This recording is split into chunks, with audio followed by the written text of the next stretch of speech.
Okay, so welcome to Marvel movie review.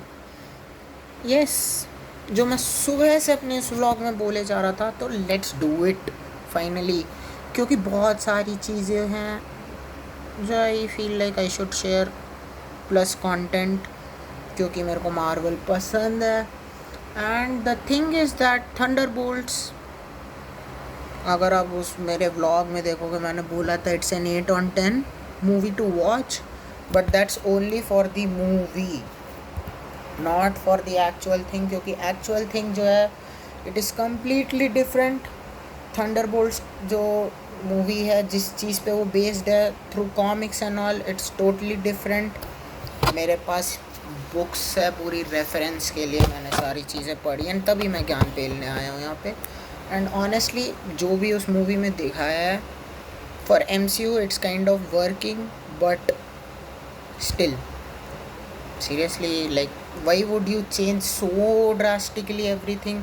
Like, Thunderbolts का origin ये है कि it was a team made for those heroes जो अपने पास्ट को सुधारना चाहते थे.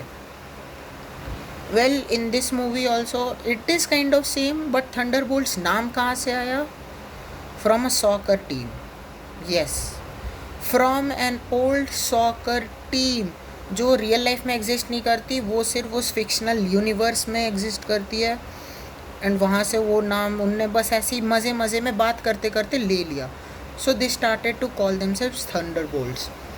प्लस उसमें आधे से ज़्यादा कैरेक्टर्स तो थे ही नहीं.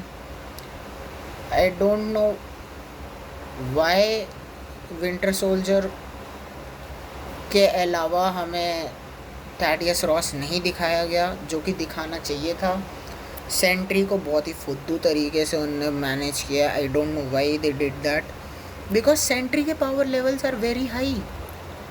प्लस आपने उसके ऑल्टर ईगो वॉइड को दिखाया, जिसको बीट करना is like okay, I saw how you can do, and match कर रहा था चीज़ें अकॉर्डिंग टू मूवी, बट बहुत जल्दी कर दिया उसको. एंड मूवी बहुत जल्दी cut to 14 years later jump में चली जाती है, और वो सीधा फैंटास्टिक फोर का हिंट दे देती है. और जिनको नहीं पता, जैसे कि जो मार्वल नहीं देखते, उनके लिए तो बहुत बड़ा वो हो गया कि और ये फैंटास्टिक फोर भी MCU में आ रहा है. But for us fans we already know कि MCU में फैंटास्टिक फोर की न्यू मूवी आ रही है, तो उसको लाइक इतना जल्दी उसको गैप ब्रिज करने का क्या मतलब था, आई don't no. Plus new Avengers, seriously Thunderbolt से सीधा न्यू अवेंजर्स बना दिया, और अवेंजर्स का मजाक बना दिया भाई मूवी में है. ऊपर से ये there is a character called Valentina, जो कि एक बहुत ही बैड वे पोर्ट्रेट कैरेक्टर है. प्लस उसके भी ओरिजिन्स थोड़े से चेंज कर दिए, लाइक कि वो सुपर हीरो बनाना चाह रही है, कोई उसके हिसाब से काम नहीं कर रहा इस वर्ल्ड में, कोई सुपर हीरोज़ एग्जिस्ट नहीं करते, और जो हैं वो बहुत बेकार हो चुके हैं और उनको मार देना चाहिए. प्लस इन लोगों ने इतना गंदा स्पॉइलर दिया सबको व्हेन दे रिवील्ड कि डूम्सडे की कास्ट में कौन कौन है. एंड ऑफ कोर्स वहाँ पे टास्क मास्टर जो है हमारा, उसका एक्टर का नाम था ही नहीं. So everybody guess Taskmaster would be dying saving the world in Thunderbolts, क्योंकि he is a main part of this Thunderbolts team. Now he मैं इसलिए बोल रहा हूँ क्योंकि कॉमिक्स में Taskmaster is a very good character, और वो एक ही है. बट MCU में because they wanted more female actresses and more female portrayal of characters, उनने टास्क मास्टर और गोस्ट की कहानी ही चेंज कर दी और उनको फीमेल बना दिया. तो यस, टास्क मास्टर इस मूवी में बहुत ही गंदी तरीके से मरती है, जिसका कोई सेंस नहीं बनता, क्योंकि जैसी उसकी पावर्स हैं उसको बच जाना चाहिए था टेक्निकली. दूसरी बात, कैरेक्टर्स को बहुत डम दिखाया है मूवी में, I don't know why. Like Sentry का समझ में आता है, उसका ओरिजिन ही वही है कि उसको कुछ याद नहीं रहता because of his dark past and all, और उस वजह से उसकी मेमोरी बार बार इरेज हो जाती है ताकि वो सेंट्री में ट्रांसफॉर्म ना हो. क्योंकि अगर वो सेंट्री में ट्रांसफॉर्म हुआ तो उसके ऊपर वॉइड का कब्जा हो सकता है, जो कि एक डार्क एंटिटी है उसी के अंदर, उसी के बनाई हुई प्रेजेंस में। पर बाकी लोग चीज़ें कैसे भूल रहे हैं? बाकी लोग अपने पास्ट में क्यों जी रहे हैं अभी तक? जो हो गया उस हो गया, अब तुम वो सोचो कि आगे क्या करना है। तुम सेंट्री से लड़ने जा रहे हो ये सोच के कि बॉब हमारे साथ कैसा था, वाई वो कैसा था डजेंट मैटर, वो क्या करने वाला है वो देखो। तो ये ऐसी बहुत सारी चीज़ें हैं जो doesn't make any sense. Winter soldier suddenly एक हीरो बन जाता है आके सबको बचा के, और उन्हीं को पकड़ लेता है। And then he again tells them that okay you are free and हम लोग टीम में काम करेंगे। Very good, good job. US agent again, पता नहीं क्या वो कैरेक्टर क्यों एग्जिस्ट करता है मार्वल में, I don't no. It's like कि उन्हें कैप्टन अमेरिका का रिप्लेसमेंट चाहिए था तो उन्हें यूएस एजेंट नाम का एक बंदा घुमा दिया, एंड वो उनसे संभाला गया नहीं, so they gave it to Sam Wilson. बाकी और मैं क्या ही बोलूँ। मैं तो चाहता हूँ कि सेंट्री के पावर लेवल्स को प्लीज़ ढंग से यूज़ करो, because Sentry is a very damn good character, जिसको पूरी कंबाइंड अवेंजर से भी ज़्यादा पावरफुल दिखाया गया है। एंड मूवी में इसके बहुत सारे रेफरेंसेस एंड हिंट्स होते हैं। बीच में एक थॉर का रेफरेंस भी आता है कि ही इज़ अ गॉड, और मैं अपने आप को गॉड से ऊपर मानता हूँ फ्रॉम सेंट्री, बिकॉज तुमने बोला कि मैं पूरी अवेंजर्स से कंबाइंड ज़्यादा स्ट्रॉन्ग हूँ और अवेंजर्स में गॉड आता है। Not taking his name as Thor, but पूरी अवेंजर्स में सब जानते हैं कि मेन अवेंजर्स में थॉर ही एक ऐसा है जो एक एसगार्डियन है और वो एक एसगार्डियन गॉड है। तो या वो रेफरेंस आता है। प्लस हर सेंटेंस में वॉइड का रेफरेंस, वॉइड का रेफरेंस, वॉइड का रेफरेंस आते ही रहता है। थोड़ा सा अगर टेक्निकल मार्वल फैन स्किल्स में जाएँ तो बेसिकली अगर आप ये जानते होगे कि मार्वल के दो यूनिवर्सेस हैं अभी टेक्निकली, एक सोनी का यूनिवर्स है, एक एमसीयू का यूनिवर्स है। तो एमसीयू में तो सेंट्री आ चुका है, बट दिक्कत क्या है कि सोनी यूनिवर्स में है नल, और नल और सेंट्री की मेन स्टोरी लाइन बहुत अच्छी है, जो कि अभी पॉसिबल नहीं है क्योंकि Sony has the right for all the Spiderman related characters, and Knull is a Venom से related character and Venom is again Spiderman related character. तो उससे क्या होता है कि वो स्टोरी लाइन मैच करने के लिए उन्हें राइट्स चाहिए होंगे, जो कि आई विश की हो जाए, क्योंकि नल वाली स्टोरी लाइन में जब वॉइड और सेंट्री आते हैं, जो फाइट होती है उसकी वजह से जो डिस्ट्रक्शन होता है, एंड उसमें थॉर का इन्वॉल्वमेंट भी है, तो या ये बहुत ही ज़्यादा अच्छा स्टोरी लाइन बन सकता है। प्लस सेंट्री की पावर लेवल्स का एक और यूज़ ये भी है कि हमें हल्क की एक और स्टैंड अलोन मूवी चाहिए। हमें एडवर्ड नॉर्टन के हल्क के बाद से अभी तक हल्क की कोई भी स्टैंड अलोन मूवी नहीं मिली, और ऑनेस्टली वर्ल्ड हल्क और वर्ल्ड ब्रेकर हल्क की स्टोरी लाइन इतनी प्यारी है, और उसमें सेंट्री जब हल्क से लड़ता है तो वो क्या सीन बनाते हैं, वो ग्राफिक विजुअल्स एंड ऑल जो कॉमिक्स में है ना, अगर वो एमसीयू वाले बिग स्क्रीन पोर्ट्रेयल पे मैनेज कर गए, लाइक 5% भी मैनेज कर गए ना, तो भाई वो बहुत प्यारा बन जाएगा। But MCU doesn't like that, वो सिर्फ अपने कैरेक्टर्स को पावर स्केलिंग के लिए यूज़ करते हैं and they throw them away. Like Thanos जब आया था इन्फिनिटी वॉर से पहले तक, he was like yes I am the strongest dude now you are facing, but जैसी एंड गेम ख़त्म हुआ Thanos becomes a puppet. What if series में उसको कितनी बार मार दिया इसी तरीके से, ताकि अदर्स का पावर लेवल दिखा सके कि हाँ थैनोस हमारे लिए कुछ नहीं है। हल्क को थैनोस से हरवा दिया ये दिखाने के लिए कि Hulk is a very weak character, and अब सेंट्री को पावरफुल दिखाने के लिए थॉर का इस्तेमाल किया जा रहा है। तो या ये चीज़ें चलती रहेंगी एमसीयू में, ये बकचोदी करते ही रहेंगे वो लोग, which honestly MCU just make the story line according to its written basis जो वो कॉमिक्स में है, क्योंकि तुम लोग इन दी एंड जाके special thanks to Stan Lee and his organization तो देते ही हो, तो जो बंदे ने लिखा है वो तो फॉलो करो, ठीक है। थोड़े बहुत चेंजेस फॉर दी स्क्रीन करने पड़ते हैं, क्योंकि तुम एग्जैक्ट वो चीज़ तो दिखा नहीं सकते, पॉसिबल ही नहीं है। उसके लिए तो तुम्हें बहुत high level of VFX and all चाहिए होगा, जो कि प्रोड्यूस करना इज़ इम्पॉसिबल, क्योंकि जिस हिसाब का VFX एंड ऑल ये लोग यूज़ कर रहे हैं अभी MCU में, इस शिट।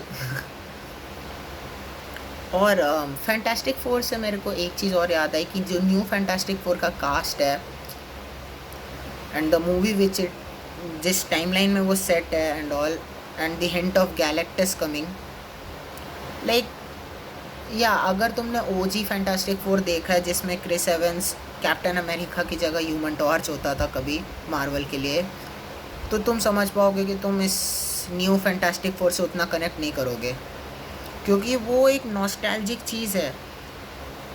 उसी तरीके से तुम अगर एडवर्ड नॉर्टन के हल्क के फ़ैन बन चुके हो तो तुम्हें मार्क रफलो का हल्क पसंद नहीं आएगा। बट आई थिंक कि सेंट्री MCU को बचा सकता है। दी ओनली थिंग इज़ कि डूम्सडे में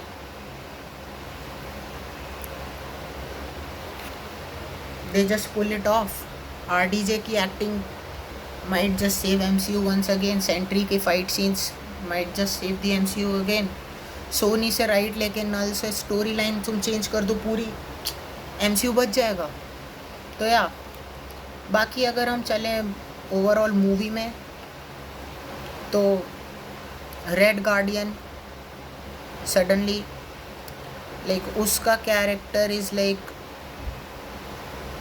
वो आता है नहीं आता है, आता है नहीं आता है, वो कनेक्शन नहीं आता, तो उसका सडन इम्पैक्ट, सडन लो वैसा था।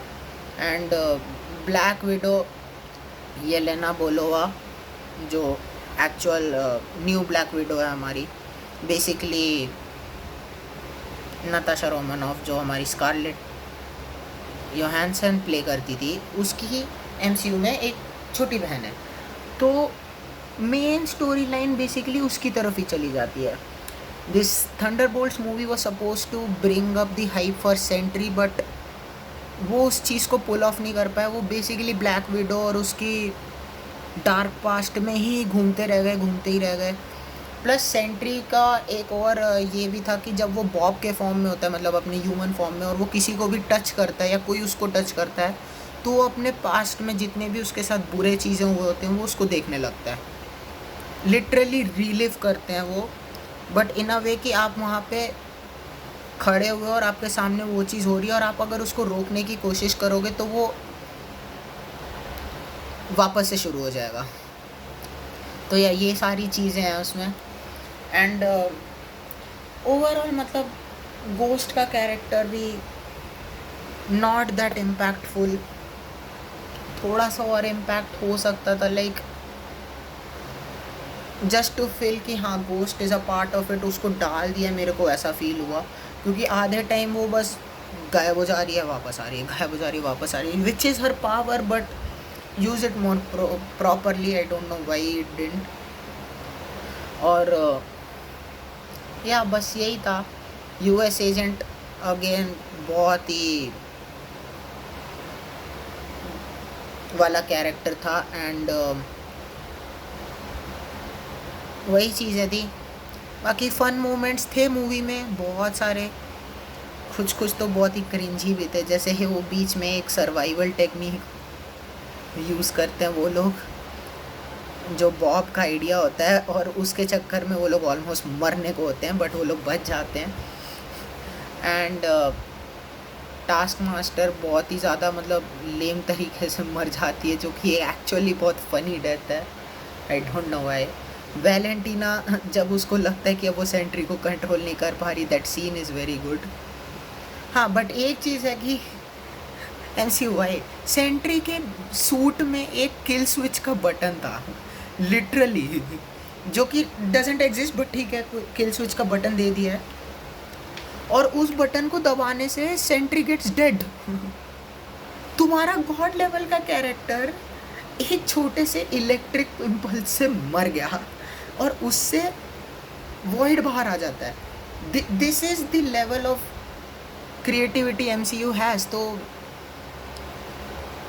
या वेल स्टोरी लाइन तो उनने पूरी चेंज कर दी, दे इट अप, बट ठीक है, अब क्या कर सकते हैं।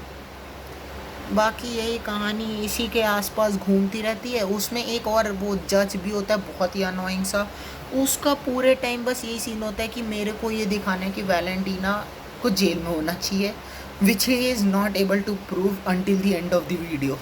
एंड समहाउ वैलेंटीना जो है वो बच के निकल जाती है।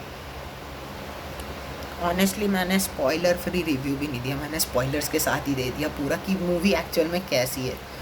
तो मैं इसकी टाइटल में डाल दूंगा, watch on your own risk और watch after you have watch Thunderbolts.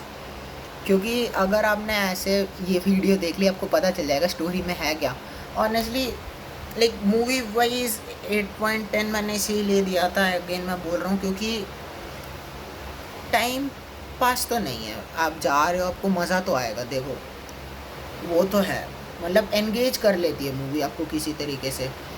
But वो लव एंगल हमेशा दिखाना मार्वल की मूवीज़ में कि हाँ तुम अलोन हो, तुम्हें प्यार मिलेगा तो तुम सही हो जाओगे, तुम अलोन हो, तुम्हें प्यार मिलेगा, तुम सही हो जाओगे, तुमने कुछ ख़राब किया है पास्ट में, कोई नहीं, हम तुम्हें प्यार कर रहे हैं, हम तुम्हारे साथ हैं, तुम बहुत अच्छे इंसान हो, बंदा ठीक हो गया। ये चीज़ कितने टाइम तक खींचेंगे, आई डोंट नो। और बाकी कॉमिक एक्यूरेट मार्वल रिव्यूज़ के लिए तो मेरे को और थोड़ी स्टडी करनी पड़ेगी। मैं एकदम से वो क्या यूट्यूबर्स का नाम है मेरे को याद भी नहीं रहता, मैं देखता भी इतना कम हूँ, लेकिन तुम समझ गए होगे मैं किन यूट्यूबर्स की बात कर रहा हूँ। वो अगर तुमने देखा होगा कभी उन्हें तो या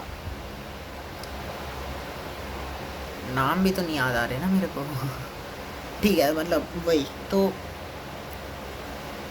ओवरऑल इट्स ओके। थंडरबोल्ट्स मज़ेदार थी। The characters which we were suppose to get नहीं आए, क्योंकि when the first time announcement was there कि थंडरबोल्ट्स आएगी, उसमें हमें रेड हल्क ऑफ कोर्स दिखा था, जो कि हटा दिया गया ओरिजिनल मूवी के मेकिंग के टाइम पे। आई डोंट नो वाई, क्योंकि उसको अभी जस्ट इंट्रोड्यूस कराया था और उसका रेफरेंस भी दिया है हमें मूवी में। एंड बहुत सारे कैरेक्टर्स और अभी आने को बाकी हैं। स्पेशली मेरे को वो सोनी का जो राइट वाला सिस्टम है कि हाँ आधे कैरेक्टर्स हमारे पास हैं, बाकी तुम्हारे पास है, तो वो चीज़ सुधार ले अगर एमसीयू किसी तरीके से, तो इट वुड बी ग्रेट, क्योंकि नल एंड सेंट्री का story line is very good to miss out. बाकी नाउ वेटिंग फॉर फैंटास्टिक 4, देखते हैं क्या होता है। ट्रेलर में तो गैलेक्टस का इंटरव्यू दिखाया था।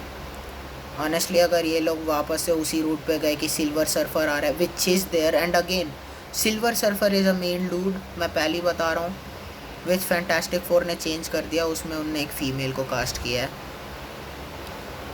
जबकि सिल्वर सर्फर का ओरिजिन स्टोरी यही है कि वो बंदा अकेला अपने प्लैनेट पे सरवाइव कर जाता है, एंड वो गैलेक्टस का बेसिकली स्लेव बन जाता है और उसको कॉस्मिक पावर्स मिल जाती हैं, and he become silver surfer. तो उनने वो फिर से चेंज कर दिया just because Marvel needs more female depictions of characters, उनको मोर फीमेल ऐड करने अपने कैरेक्टर बेस में फॉर एमसीयू। तो ठीक है तुम चेंज कर रहे हो, बट अगर उनने फिर से वही फैंटास्टिक 4 जो पुरानी वाली थी उसका रिपीट सीक्वल बना दिया फैंटास्टिक 4 न्यू वाली को, क्योंकि बीच में एक और आई थी जो सोनी के राइट्स में थी and that flopped very badly, तो न्यू फैंटास्टिक 4 से उम्मीद थोड़ी तो कम है, बट लेट्स सी क्या होता है। एंड बाकी उसके बाद तो RDJ है ही अपना संभालने को, डॉक्टर डूम, तो या विल सी। तो आज का बस यही था मेरा Marvel review, basically ranting session and ये वीडियो मैं अलग से पोस्ट इसीलिए कर रहा हूँ क्योंकि तुम देख लो ऑलमोस्ट 20 मिनट होने को है, बट पूरा देख लेना प्लीज़ भाई, बहुत मेहनत लगती है किसी भी चीज़ के बारे में बात करना ऐसे ओपनली एंड कैमरा को फेस करना, स्पेशली मैं मेरे जैसा बंदा जो उतना सोशली वो नहीं है, लाइक अपने आप को सेफ फील नहीं करता किसी के सामने ओपन होने में। तो मैं चीज़ों को ट्राई कर रहा हूँ ताकि वर्ल्ड मेरे को जाने I have what I have the knowledge and all, मेरा पैशन क्या है। तो Marvel is also one of those things की जो मुझे पसंद है, तो मैं उसके बारे में ओपन हो रहा हूँ। Hopefully Marvel fans and all I can connect and या जस्ट अगर किसी को कोई कमेंट्स है, wants to discuss more about Marvel and all, या किसी और टॉपिक के बारे में तुम्हें जानना है तो कमेंट कर देना। I would be more than happy to talk about Marvel. And मिलते हैं फिर अगले मार्वल व्यू में।